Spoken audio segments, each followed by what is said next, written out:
I the a-hole for refusing to go with my 16-year-old daughter to her father's funeral? My ex-husband, my daughter's father, passed away 2 days ago at the age of 36. My 16-year-old daughter begged that I go with her to the funeral because she said she doesn't know anyone there and needs my support and guidance. I refused because I did not feel comfortable. And then seeing my former in-laws, it's just not worth the pain. Plus that her grandparents and her younger uncle that she adores so much will be there, so that is good enough.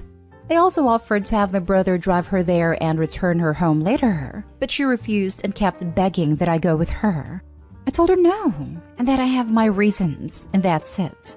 She unloaded on me yesterday, calling me bitter and selfish, and said that my hatred for her dad is still there and is disgusting. I was really hurt I had an argument with her, but didn't punish her for what she called me because she's grieving and is processing her father's passing. I just cut the argument and told her to go upstairs. She went inside her room and refused to come out for lunch and dinner. My boyfriend tried to stay with her and get her to eat, but she refused. He told me later that this is obviously something my daughter is not dealing with properly, and suggested I just go to the funeral, because if I don't, then there will be lasting resentment from my daughter. I went to bed but couldn't sleep over this. I feel like just because she wants this doesn't mean I just go with it. I never push her to do anything she doesn't want to do. Edit. Just a minute for those who are suspecting that there's a girlfriend there that I don't want to see. No, nothing like that. My ex-husband never dated after me because he was dealing with multiple chronic conditions, which is the main reason for our separation. My daughter never wanted us to divorce and she blamed me when the courts granted me custody because her dad was not able to care for her. I don't hate my ex-husband. He's my daughter's father and losing him is devastating for me. That is why I wanted to grieve in peace. As for my in-laws, they resent me for initiating divorce in the first place and accused me of abandoning their son. Now for the top comments. You're the a-hole. That's your 16-year-old daughter. And you're just not willing to support her doing the hardest thing she'll ever do? You're not a mom. You just gave birth to her. Something tells me once she turns 18, Opie won't be seeing a whole lot of her. I've already edited. But in some sense, that amplifies the issue because she's completely putting her grief before her daughter's. You're the a-hole. I understand that it will be hard for you, but it's harder for her. Her dad is dead, and she needs her mother. Step up. This is exactly it. This would be the last interaction you likely would have with your ex-husband's family. I think you can push through and be there for your daughter. She divorced him because he was sick. She doesn't want to face the in-laws because they know that when he needed her, she bailed. And now her daughter needs her, she's trying to bail on her. Seems like a pattern to me. You're the a-hole. This is not about you. This is about your daughter who wants your support at her other parents' funeral. What other moments will you miss because you refuse to be in the same place as her paternal family? Graduation? Her wedding? How many times in her 16 years have you forced her to choose between you? Get over yourself and go to the damn funeral.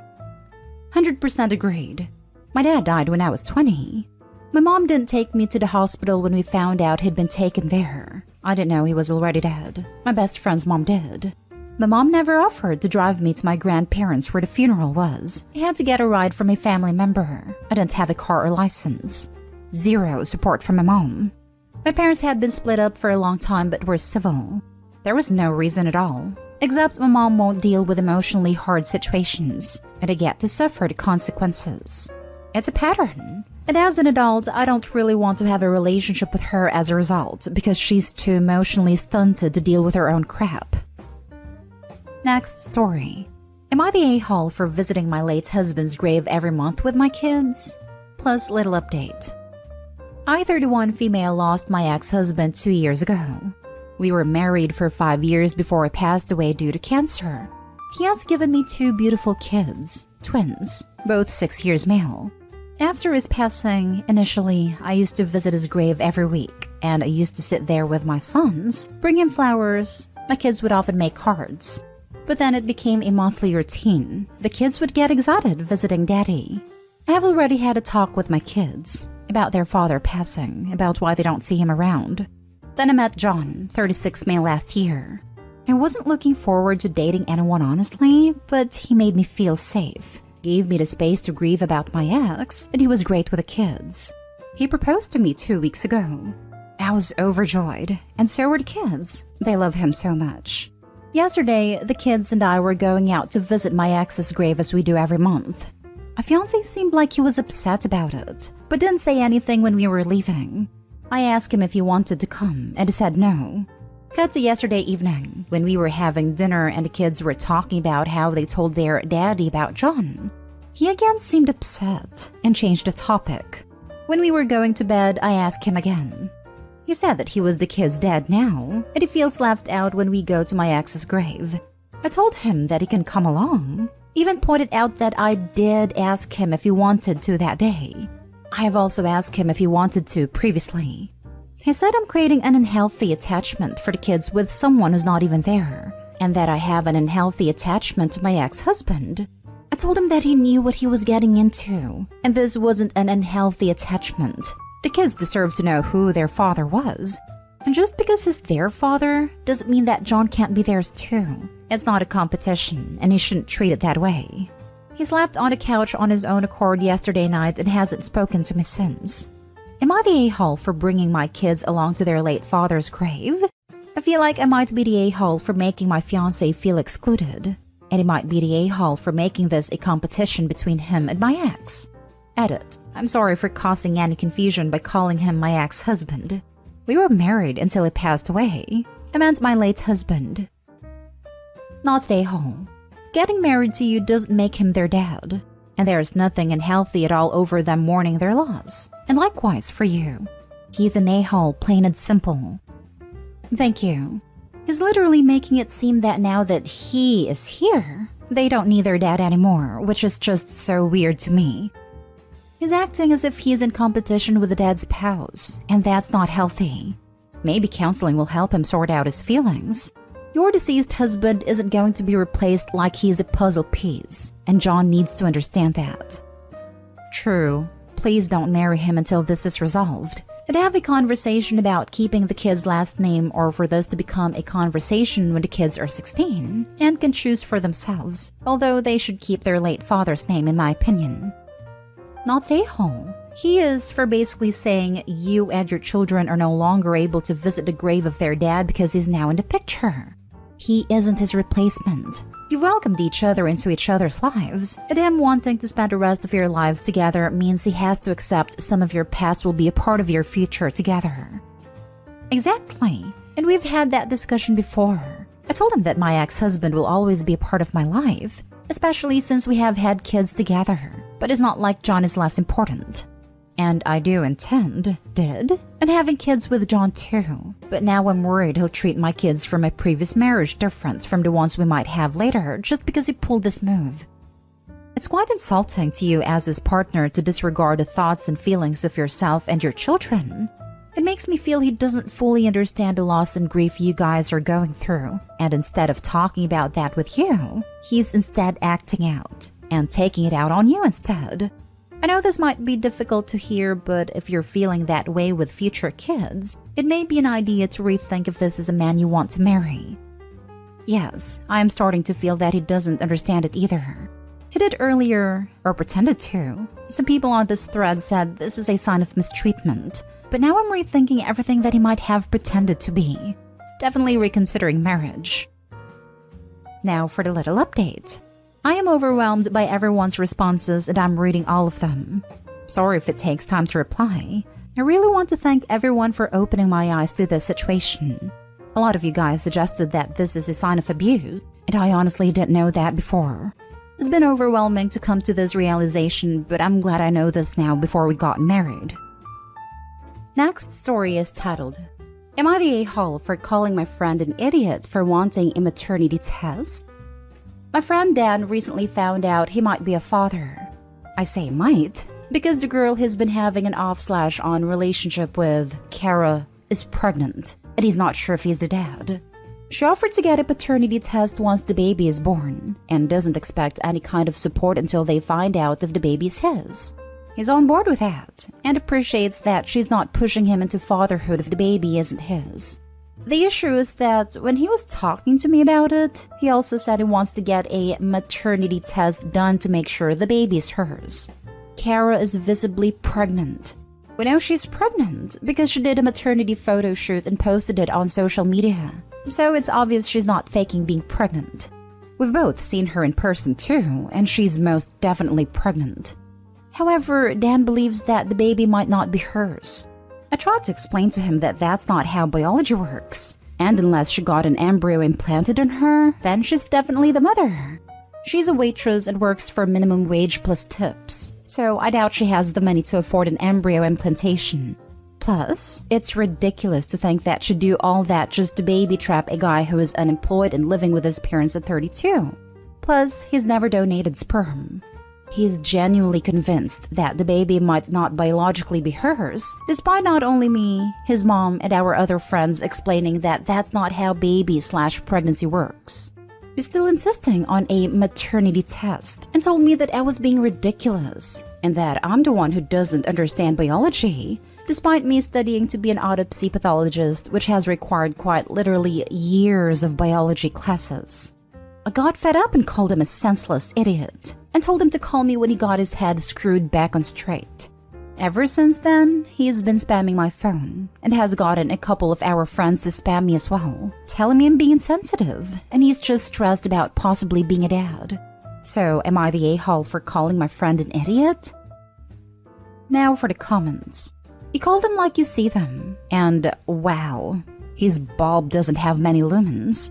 That poor child. I hope it takes after the mother. Not stay home. I love that. I hope you don't mind if I steal that phrase. Well, how bright can the mother be? I mean, she slept with this guy. Not stay home. What the actual heck? That was my response. After the words came out of his mouth for the first time, I quite literally said, "What the actual heck are you talking about, Dan?" I have to know, what is actually theory about how the baby was formed? Let's take it at face value. Somehow it is possible she got pregnant from an egg that was not her own. How does he propose that this happened? But not the a-hole. What the heck? I've tried asking him his reasoning, and he tried to explain to me something about how when women's menstrual cycles sync up, it's possible for them to share eggs. It makes sense to him because Kara lives with 3 other women, and their periods tend to happen around the same time. He thinks one of her roommates could be the true mother. He also believed in telegony up until a year ago or so, but our friends and I were able to explain to him why that's not possible. It took way too long for him to understand it though. Now for the last story. Am I the a-hole for calling my wife a hypocrite for making our son do chores when he's sick but not our daughter? My wife, 43, and I, 41, have 2 kids. A 16-year-old son from a previous relationship of mine, and a 14-year-old daughter. My son has been living with us full-time since he was 4. To the current issue. My son has been suffering from cluster headaches for about 1 year now. They run in my family. He gets them every other month. Yesterday, he got hit by one again while I was at work and my wife was home. When I got home in the afternoon, I found my son in the driveway carrying pots of plants inside. My wife loves everything that has to do with gardening and plants and regularly buys new ones. Or rather attempting to. He was visibly in pain, pale, moving slowly, the typical watery eye, etc. When I asked him what he was doing, he told me my wife had told him to help her move those, but I didn't think he was in any condition to do so and sent him inside and to bed. I got inside and confronted my wife with it, and she immediately got mad at me, saying it wasn't a big deal for him and that she had him take one of his pills. They help but can only do so much. So I reminded her that she lets our daughter stay home from school for 2 days every month and frees her of any chores when she's on her period. It is essentially being a biased hypocrite. We argued for a while, and she said I'm undermining her authority, but I insisted on leaving our son alone for the day and carry the plants inside myself, which I'd done anyway had she just waited for me. Just to clarify, I don't interfere with my wife keeping our daughter home when she's not well. If she says that's necessary, then it's fine with me. I'm also not asking what is worse, but I don't think it was okay for her to make our son do this when he was in a lot of pain and basically grimacing with every movement. She also knows that he's not that great at standing up for himself. But am I the a-hole for that argument? As a person with headaches and period pain, your wife is an a-hole. Not an a-hole. Yep, same. I get bad period cramps and backache, but it doesn't even compare to the massive headaches I get. When I have cramps, I can still move around, but when I get a headache, I just can't. Moreover, they're cluster migraines. Migraines need painkillers, a dark, quiet room, and sleep. Not manual labor. Not a-hole OP. Yeah, this isn't just some headache. This is bad enough that people have killed themselves to get rid of the pain. It's one of the most painful things known to medical science. Not a-hole, but your wife is. Seems to me like your daughter gets special treatment over your son. I know both are your children. Either she is sexist and thinks women are inferior to men, since the daughter doesn't have to do any chores because of her period, but your son has to do chores through cluster headaches. Or she has less respect for your son since she didn't give birth to him. Oh, I didn't catch she was the stepson. Yep, that could be a factor too. Not a-hole. You should probably investigate in what other ways your wife is actively mistreating your son. Hey, thank you. About my son and wife's relationship in the past, she's always been an important figure in his life, as it was very hard on him to lose his bio mom so early. She got really sick shortly after his 4th birthday and has been unable to care for him since. My wife made effort to be a good stepmom to him. However, she did get stricter on him as he became a teenager. She has experienced some bad stories about kids turning their backs on step-parents in her family. We talked about this a lot and even did counseling for a while, which helped the issue. That being said, I was caught off guard and extremely shocked when I heard what my wife had made him do while he was unwell. I'll definitely investigate now. We have a small vacation house. I'm thinking about taking him there for the weekend. I don't know, he usually tells me things.